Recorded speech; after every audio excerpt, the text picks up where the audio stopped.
Lanceta, sinabing magkakagulo ang finals ng Matira Mayaman. EJ Power, naniniwala na siya ang mananalo kung hindi siya nawala sa round 3. At Rapian, sinabing ang senior Shernan ang pinakamalakas niyang napanood na battle ng live. So tara.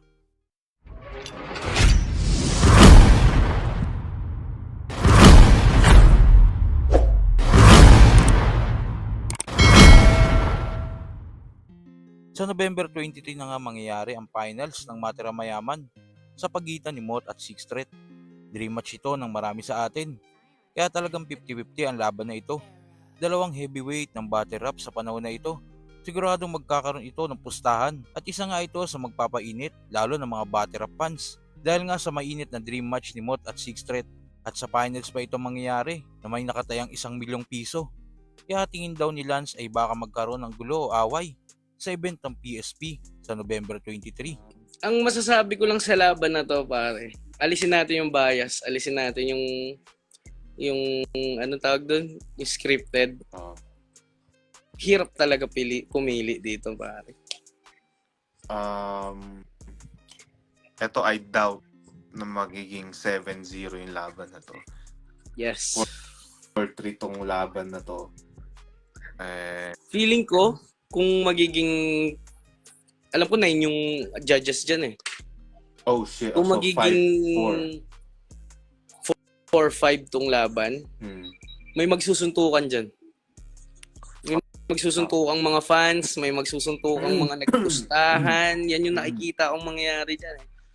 At hindi mawala yung chant na, luto! Luto! Sure ako dyan, pare. Naghulma, kulang ka sa tagawasto. At hanggang doon sa ama ng flip-top, tumagos na yung tampo. Kasi yung tatay niya, kakababa lang ng barko. Kumantot ng puta sa gapono, nakabuo sabay takbo. Kumantot ng puta sa gapono, nakabuo sabay takbo. Oh, ba't di mo pa napagtanto? Sinadya kong mawala kasi alam kong papahanap mo. Tangi niyang nakalaban? Mali. Tangi niyang nakalaban si Zaito gamit mga imbentong talata. Winter is coming, kanyang sabi at napili niyang panata. Winter is coming, hoy, nasa Pinas kampuking ina mo yata. Pero ultimo yung winter mo, pagpapawisan, ngayong nasa imperno ka ng mga yawa.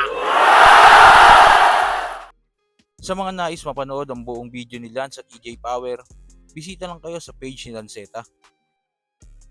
Sa kabilang balita naman, si GL na nga ang umabante sa finals. Dito nga ay mga kalaban niya si Beatroom. Pero marami nga nagsasabi ng mga fans na kung hindi daw nag-stumble si EJ Power sa round 3, ay pwede niyang makuha ang panalo.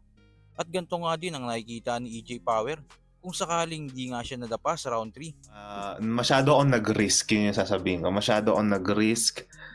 Masyado ko siyang in-overestimate. Aha. Nakalimutan ko yung sarili ko at masyado akong in-underestimate yung ako bilang EJ Power. Masyadong nag-dive ka, mas nag-focus ka, nag-dive ka dun sa playground niya kaysa gamitin yung playground mo sa battle niya, parang ganun. May part na ganun, Okay. Almost nag-pay off siya, pero Alam mo, to be honest, nung napanood ko siya kahapon, hindi ko, though may stumble ka sa, may part na nag-stumble ka, pero hindi ko, kung isa ako sa nanood nung araw na yun, hindi ko maiisip paano magiging 7-0 siya. Ikaw, tanggap mo bang 7-0 siya? Hindi ko pa napapanood yung video. Nung live, parang sabi ko sa sarili ko, kung 7-0 to, kanya, pag once na sinabi ni Enigma yung 7-0 yung boto na ganun. Alam mo kanya, kasi there's no way na mas 7-0 ko siya na nag-stumble ako. Totoo rin. Yun yung take ko doon. Medyo lang na hindi ako nakakuha ng boto, medyo disappointed, pero yung kasi niyan hindi naman porket 7-0 masyado ng clean sweep, masyado ng body bag. Minsan kasi yung 7 judges na yun, dikit sa kanila pero si GL yung ano, alam mo yun, si GL nanalo pero dikit para sa kanila sa 7 judges na yun. So, yun. Pero sa tingin mo ba magsi-7-0 yun kung hindi ka nag-stumble? Hindi, ito na lang. Naniniwala ako mananalo ako kung di ako nag-stumble. Yun. Yun yung, naniniwala ako sa sarili ko na so sa tingin mo, nagbase lang talaga yung pagkapanalo niya dahil nag-stumble ka lang? Yun, siguro yun yung naging deciding factor. Pero hindi rin ganun katagal yung stumble mo eh. Tsaka ano pa yun eh, may mga di na ako na-spit din nung round 3 na tinanggal ko na. Akala ko nung round 3 putang inakala ko totally magchuchoke ka na kasi ang haba na nung parang freestyle mo sa unahan nung round 3 mo. Sabi ko putang ina nawawala yata si EJ Tapos medyo naibalik mo pero nag-stumble kang kapiraso. So akala ko all throughout, putang ina i-freestyle mo na lang talaga yung wag lang mag-choke. Ano nangyari? Bakit ba saan ka na-distract na part or na-overwhelm ka ba sa tao? Paano ba?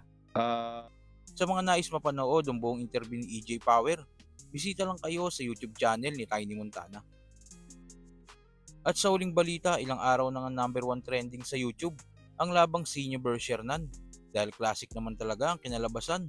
Bagamat natalo si Shernan, ay hindi naman din natin makakaila na malakas din naman ang pinakita niya. Sa reaction video nga ni Rapian, dito sinabi niyang ang laban ni Sinyo at Shernan ang pinakamalakas na napanood niyang battle sa live. React sa isa sa malamang paglabas nito, pinag-uusapang laban ngayon sa buong history ng rap battle. Paglabas na itong video na to, siguro ilang milyong views na yung battle na to, kaya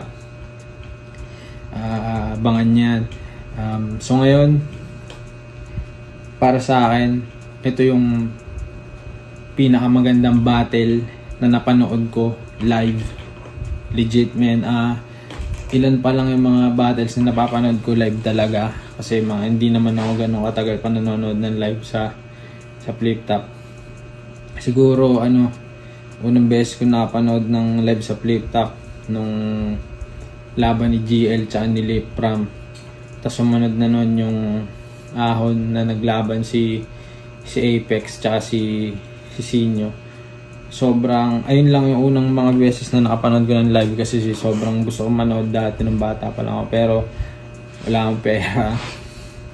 Tapos nung lumalaki na ako, nung seryoso na ako sa pag-battle, parang naisip ko kahit meron na akong panggastos bago ako pumasok sa Flip Top, dapat MC na din ako. Ganun. Kaso wala, hindi ganyan. Kung gusto mong mapanood ang buong reaction video ni Rapian, bisita lang kayo sa YouTube channel niya ni Rapian. So kayo ba, ano masasabi nyo sa paparating na finals ng Matira Mayaman at sa sinabi ni EJ Power? Anong reaction nyo dito? Kung ano man sa loobin mo, comment lang sa baba na mapag-usapan natin yan. So yun lang. God bless.